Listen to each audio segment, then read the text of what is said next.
Sam O'Reilly for Fight Talk. Delighted to be joined today. The body snatcher himself, Dillian Whyte. How are you, sir? I'm good, man. I'm good. How you doing, bro? Yeah, I'm very good, mate. Thank you. Been a little while since we caught up, mate. I know, you've got too big for me now. I can't interview you anymore. If only, mate. If only. Training hard, mate. I seen that camp. You look in tremendous shape, mate. Yeah, no, I'm training, putting the time in, on this big fight. So, you got to show not to train hard to every fight, but when it's a big fight, so you do little extra things, Yeah. Does it add any more motivation? I know how much you want to succeed and stuff, but the little bit of needle and the little bit of dislike and the words that have been said between yourself and Lucas, does that add a little bit of incentive and a bit more motivation? I'm not really listening. I'm a bit of a fighter. I understand what these fights mean for me. Like I said, I come up the hard way, so my career's been a struggle. So, I understand the importance of winning every fight and making sure I'm prepared for every fight, because every single one that shows up to fight me always shows up in great shape and shows up very motivated. So I'm always prepared, man. Yeah, we all remember those Camden Centre days, mate. You haven't come up easy. You didn't get born onto Matchroom shows. You've had to do it a difficult way, ain't you? Yeah. No, I never had no big promoters and all of that. I just flipping cut the hard way and just been chipping away, man. Yeah, what was it? Mo Pryor on it back then? Was it Mo? Again? Who was the promoter back then? Was it Mo Pryor doing those Camden Centre shows? No, Mickey Elliott, I think. Oh, it was Elliott. Yeah, Mickey Elliott. Yeah, seems like a long time ago now. You're headlining at the O2. Mate, it's been a long time coming, man. Just like loads of hard work, setbacks, ups and downs, and that, but I'm quite a resilient, tough bastard, so I just keep chipping away, man. 100%, mate. 100%. I want to talk to you a little bit about the show itself. Like, it's a really good card for, obviously yourself headlining against Lucas Browne's a great fight, but for a Sky show, it's not on the pay-per-view and it's a good platform, but there's really good fights on it. Obviously, Bullioni and Johnson and stuff, and you've also got your Brixton boys on there, Chris Congo, Richard Riakporhe. So yeah, good show, man. It's a good card. I wanted a good card here. That's why I got Del Boy Dunkis Azura on there. I got Jamie Cox is on there. Lewis Ritson versus Scott Cardle. That's a great fight. That's a great fight. Frank Bogliani versus Callum Johnson. We got I don't know who Jamie Cox is fighting yet. We got Richard Riakporhe, Chris Congo, and a few others as well. So yeah, we wanted a really good card. Because it's free to hear. It's good to have a good Saturday night boxing free to hear where everyone can watch. It's not a spectator view. Everyone can tune in and get behind the boys. Does it make any difference to you? Headlining. You've been on sort of on pay-per-view cards, on Joshua's card, but this is essentially your card. And I've heard Eddie say it many times. You have the card when you're headlining it, and you can sort of pick the undercard and stuff. Do you prefer it, or does it make any difference, Dillian?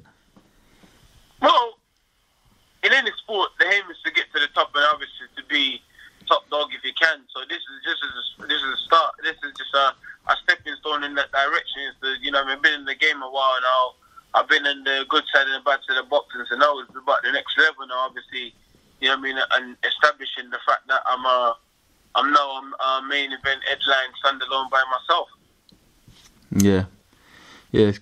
I'm very glad to see Congo and Richard Riakporhe on it.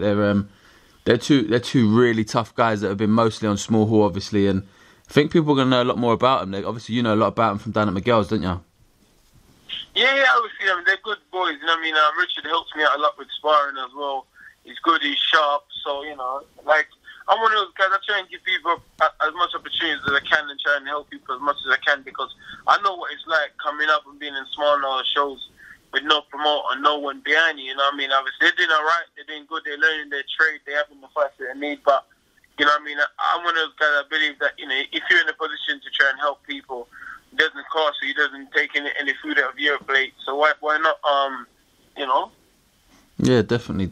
And we got a press release yesterday. It was announced that this fight's going to be televised in the US on HBO. So yeah. That's good. I'm at the fact that because HBO doesn't really pick up a lot of British fight and show a lot of British fight. So it's just good to show that, you know, I'm doing something right somewhere along the line for them to show that kind of interest and, you know. Yeah, your name's starting to make waves across the pond as well now. Yeah, you know, I mean, I've worked hard for this and I've put a lot of time and effort in. So there's one in the box, in the bottom of the box. Yeah, I'm trying to work hard. You know, I've been working hard, put a lot of time and a lot of effort in. So it's just good that things is finally like shaping up, man. It's been a long, hard road. It haven't been easy. I haven't been straightforward. So, you know, yeah, it's good, man. You took the hard road. Like hard work and dedication and self-belief and self-motivation is finally paying off, you know? Yeah. Have you done, would you say most of your camp you've been in Miguel's, or have you still been working up in Loughborough in the university there? No, I go to Miguel's on Mondays and that on whatever. You know, I train up in Loughborough. I got my own little garage / boxing gym up here that I work out in, so yeah. Yeah, good little setting, man. Just finally, obviously you mentioned Chisora earlier, and he's been inspiring Lucas Browne. Do you first of all, did you see that coming? Did you think that will have any bearing for Lucas Browne on the night? Do you think that'll be a positive for him? No, listen, we all know that Chisora is a nasty bit of work. He's a bit better that obviously I beat him and I beat Ian Lewison. I mean, he's probably a bit upset that he couldn't beat me. So now he probably feels that Lucas Browne stands a chance of beating me, so he's going to help him to try and but that's, you know, that's understandable. Understand it, you know. I mean, obviously Derek's pissed that, you know, I rid the donkey till his back's broken, and you know, and that's it. So he's just I don't know, he's just upset, I guess, you know, and rightly so. If someone beat me, you know, I mean, I'm gonna try and do everything to get them beat, you know. So I would want to try and beat them myself. I wouldn't try and help someone else to beat them, you know what I mean? But I don't pay much mind to it. You can look at it in a way I said, it's very unpatriotic, obviously, whatever, but none of that matters, man. You know, it doesn't matter who he trains with, he's Tyson Fury, Derek Chisora, none of them's going to help him. I'm still going to beat him, and Derek Chisora is just going to make double leg in his face, you know what I mean? That would be the third attempt of them trying to beat me and come up short. Donny Palmer is a guy that you know well. You sparred him a number of times over the years, and he's now fighting Joe Joyce Saturday night. Not many people know about Donny Palmer. I interviewed him yesterday. He's a top bloke, but I haven't seen him in the ring myself. Do you know what I mean? What do you think he can do against Joe Joyce? Is he a good fighter? Danny's a good fighter, but I don't know. You know, I can't comment because I haven't seen him this camp. I don't know what he's been doing or where he's been or how training's been, so I can't really say much. But as a mate and as a friend, he's a top guy. You know, he's helped me out for fights before. He's a very, very strong, durable guy. You know, but I don't know where he. You know, I haven't seen any of his training really or anything, so I don't know. But you know, obviously, we know Joe Joyce is always in shape and he's always training or whatever. He just fought the other day, but I do hope, you know, I do hope Danny does well because he's a mate of mine. I do hope he does well, but, you know, I just have to wait and see, man. Yeah, definitely. Final kind of thing I want to touch on really, though. Obviously, you've firmly set your sights on the heavyweight championship of the world. WBC is, I guess, the route that you're looking at. You've offered Deontay plenty of fights and plenty of money. Hasn't happened to date. What did you think of the fight against Luis Ortiz? Do you think if you'd have had him in that much trouble in that 7th round, I believe it was, do you think you'd have been able to get him out of there? I would have, you know, I mean, listen, that fight went down. Firstly, it was a good fight. You know, and there's no two ways of looking about it. It was a good fight. We all, as people, we all love a war, and that was a war. So you have to respect that. Wilder showed good grit. He came back, whatever. But the fight went down the way I thought it was going to go down. I thought Luis Ortiz was going to hurt him and outbox him. I just thought Deontay Wilder was just being the youngest, just being the younger man. I just thought Luis Ortiz was always going to empty his tank because of his age. I believe he's lying about his age. I think he's more 68 than he's 48. You know, and he showed in the fight when he emptied his tank, he couldn't regroup at all. You know, he was just literally he came to a standstill. He literally just came to a standstill. Wilder was able to pick it up even though he was tired because obviously he's younger and obviously he's champion and he's very motivated. You know, but Wilder showed what we already know. He's got zero boxing skills. He's got no respect for boxing technique whatsoever. But you know, his boxing skills nothing. I think his boxing skills is terrible. He doesn't know to throw a jab, nothing. But he fights like a man that's in a street fight. That's a life and death situation where he's just like thinking, you know what, it's me or this man, and it ain't going to be me. I need to go out there and swing as hard as I can until this man finished.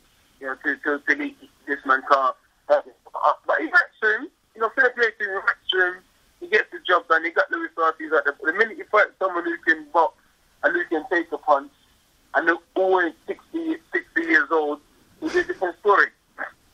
Yeah, no, it's definitely a good fight, and I think you're right. Lucas Ortiz showed tremendous heart, and had he been a bit younger and fresher, maybe he could have got the job done and got him out of there. Yeah, you know, like Lucas Ortiz did exactly what he was doing. We knew he can box. We knew that he was decent, but when you look at it, he's coming up. He hasn't fought no one in the past 2-3 years. Who has he fought in the past 2-3 years? No one.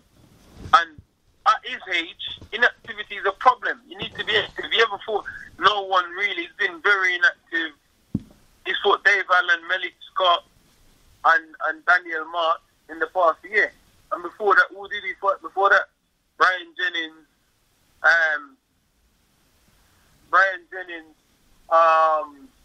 Tony Thompson, and some other guys. For the past 3 years, he ain't really fought no one. He's been in suspension, you know, and inactivity in his age is what let him down. Yeah. The week after you, obviously, is a big unification fight. Joseph Parker challenging Anthony Joshua. Again, more world champions that you've got your eyes on this year. Do you think that's as plain sailing as some people are making out, or do you think it is Joshua's toughest test since he's been at that high level? I don't think it's plain sailing. I don't think it's Joshua's toughest test. I think me and Klitschko is probably Joshua's two toughest tests. The other fella proposed a lot of problems with Carlos Takam. You know, I mean, he had his success and his chances in that fight. But I believe Parker has got quick and he's young and he's motivated. But I just believe Parker hasn't got enough defense and he's not strong enough. I don't think he hasn't got enough defense and he's not strong enough. So I think that's going to be his downfall in the fight, because Parker is a front foot fighter. He likes to come forward. And Joshua likes when guys come forward because he can counter punch and sit back and try and land his right hand and his left hook and stuff like that. And I just think Parker isn't defensively good enough. But I think he'll be tough, he'll be motivated, he'll come forward. He won't want to lose his belt. This is a big opportunity, so it'll be a good fight. I think Joshua do him in 6 rounds. 6 rounds, yeah. Yeah, it's a really exciting time for heavyweights again. It really feels like, you know, this era is starting to come a time where there's no sort of standouts. You know, back in the day there was Klitschko dominating. Now anyone can be anyone, so it's a good play. It must be a great place to be and great fights involved in the future for you. Because them guys picked a lot of their opponents. You know what I mean? Them guys picked a lot of their opponents and picked them when the time was right. But now people. No, I don't know. No, it's a bit harder to get away with it. You know what I mean? It's a little bit harder to get away with it. You know, the TV and certain things, certain public demand is demanding certain fights, and then these guys can only hide from these fights for so long, you know. They have to fight someone because if Deontay Wilder fight Joshua Nick, you have to fight. Who's he going to fight? People ain't going to... Only person he can fight apart from me, Nick, if he doesn't fight Joshua, maybe rematch with Lucas Ortiz. That's it. No one wants to see him fight anyone else. No one is going to tune in to see him fight another Bill Car. And no, they want to see the fights, and they want to see these guys fight each other. You know? Yeah, definitely. You have to fight me. You ain't got no choice. Otherwise, I'm going to have to start going Shannon Briggs and start running up on him. Let's go, champ. To start running up on him and start screaming, "Let's go, champ." Listen, I've took a lot of your time, Dale. Final question. Obviously, you're now coming up to fight week. It's the last sort of week or so before the fight. Do you enjoy that part of it? You know, you got your press conference where you sit down with so many media outlets, and then you come head to head, and then you come head to head again in the weigh-in. Do you enjoy that part, or do you just wish you could get it out of the way and get to the fight? I enjoy all of it because it's all about building up the moment. You know, it's all about building up the moment. And I've had this big fight where I've been in the big phase. I've been in the big build-ups now. So now I'm used to it. You know, before I never had the experience, but now I have the experience. I used to be the big show, the big experience. I need to go like that now. So that's a good thing, you know? Yeah, definitely. No, it's a great fight, mate. And as I said, very good card, some great boys on it. So I hope people tune in or get down to the O2 and support. Yeah, mate. Very, very good talking to you. Make sure you hit me up next time you're local again. And yeah, good talking to you, Dill. Thanks, man. Always a pleasure, bro. Thank you. Thank you. You take care. Thanks for talking to Fight Talk. Yes, man. Bye-bye. Bye-bye, mate.